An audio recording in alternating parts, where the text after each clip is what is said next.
North America is going through an exciting period. We're having a supply revival, and there's two pillars to this supply growth.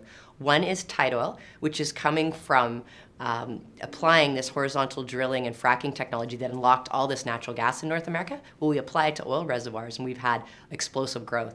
About 2.2 million barrels a day of new supply in North America since 2010. And at the same time, we've had a second supply growth coming from the oil sands, about 400,000 barrels a day of growth over that same time period. And so altogether, this has really switched the paradigm in North America. People thought North America is going to need more and more crude oil imports. Now we're talking about a surplus. Now there's been some implications to all this supply. We haven't been able to build the infrastructure fast enough to get this new crude to the refineries, and that's caused price discounts and that sort of thing. But going forward, we expect even more supply, about 2 million barrels a day of supply between oil sands and tight oil, about 75% of it coming from tight oil over the next couple of years. So, as an analyst of North American crude oil markets, we've got to understand what are the implications of even more growth on both flows and prices in North America.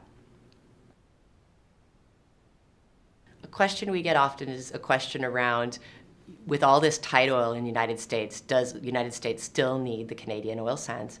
And they do, yes, the answer is yes. And it's because the crudes are different quality. The tight oil is a very light, sweet crude, and it's geared at certain refiners that are taking those types of crudes.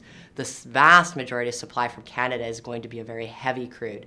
And so there are different types of refineries in the United States. Some are geared up for that heavy crude, and others the light. And our view is at IHS that all that heavy crude will continue to be consumed at those refiners that are geared up for it. They're going to make more money running the heavy crude. So despite the fact there's a surplus of light sweet crude in the United States, those refiners are going to be more profitable running the crude that they were designed for, and that the market for Canadian oil sands is still very large in the United States despite the growth of tight oil. So as I said before, there's 2 million barrels a day of new supply still coming. Well, how is North America going to fit that into the continent?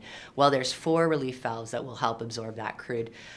The first one is backing out foreign imports, and that's been a big part of how we've made this work so far. The United States has backed out light sweet crude that was imported from out of the continent, offshore supply. There's still a little bit of room for that, only about 400,000 barrels a day. We've backed out the vast majority of foreign imports already, but there's a bit of room there. There's also some room for Canadian light sweet crudes that currently come to the US to go other places as Canada builds export pipelines to other markets and to Eastern Canada that will also provide a little bit more room for domestic US supply within the United States. So that's the first one. The second relief valve is the ability to export crude. Today, the United States does not allow exports of their own domestic crude. If they were to allow those exports, then that light crude that the refiners here don't need could go to other markets that need it. Today, the policy is that it's still in force, but that could change over time, or it could be relaxed as they allow maybe exports to other free trade countries.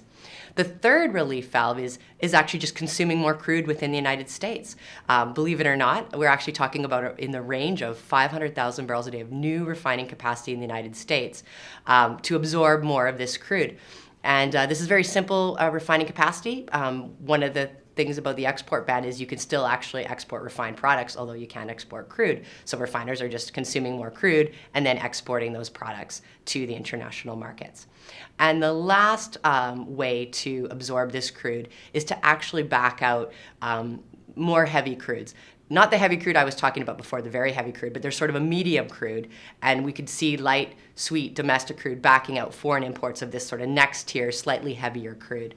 Now, the implication of that is for a refiner who's geared up to take a medium crude that's typically a bit cheaper, they're going to need to have the light, sweet domestic crudes be competitive and to be economic with their alternative, which is these offshore medium crudes.